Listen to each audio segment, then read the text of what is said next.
Il Palazzo della Cultura del Comune di Sora ha ospitato nel pomeriggio di domenica 2 ottobre l'Encomio Nazionale Antonio Valente, un'iniziativa curata dall'Accademia del Leone con il patrocinio del Comune di Sora, della Regione Lazio e dell'Università degli Studi di Cassino e del Lazio Meridionale.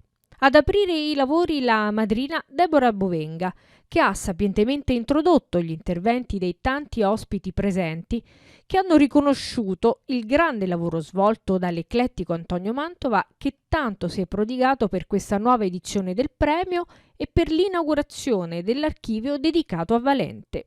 Sì, una figura storica, una figura che ha dato tantissimo alla nostra comunità e che abbiamo voluto premiare come era stato fatto in tempo passato, e questo è anche un premio, oltre alla figura dell'architetto Valente, un premio anche all'impegno, all'abnegazione, al sacrificio che negli anni il nostro Antonio Mantova ha voluto dare alla sua figura, e quindi grazie anche a lui che oggi a Sora vive ancora la figura di Antonio Valente.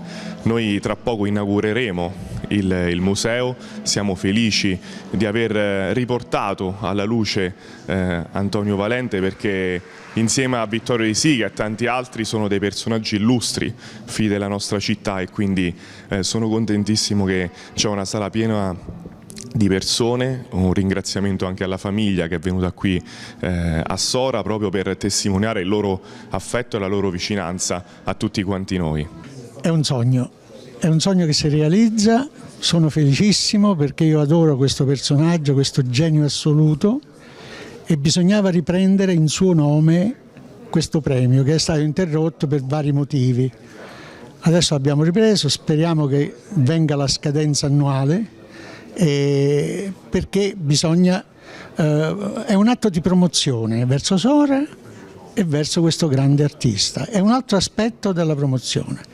Sono felicissimo, non mi aspettavo che tanta gente rendesse omaggio oggi a questo grande artista. Non chiedo di più, adesso quelle poche forze residue le spenderò per andare avanti. Questo premio, nato per celebrare la figura dell'illustre concittadino Antonio Valente, è articolato in 5 sezioni: architettura, scenografia, costumistica, pittura e giornalismo, campi in cui si è espresse artisticamente Valente. Ma in questa edizione ponte, essendo appunto un'edizione straordinaria, lo spirito che ha guidato l'assegnazione del riconoscimento è stato quello di gratificare un grande artista di chiara fama internazionale ed una istituzione quale simbolo di riconoscimento delle radici dell'architetto sorano. Premio assegnato all'Istituto Antonio Valente per alcuni importanti traguardi raggiunti grazie ai lavori dei propri artisti, e da Vincenzo Bianchi, artista poliedrico di fama internazionale. Io sono rimasto meravigliato, sapevo qualcosa, sono rimasto meravigliato quando ho letto il suo curriculum. È conosciuto in tutto il mondo, e molti qui lo ignorano. Ecco, questo non deve succedere più. I nostri figli per primi e poi anche gli altri, però i nostri figli vanno valorizzati.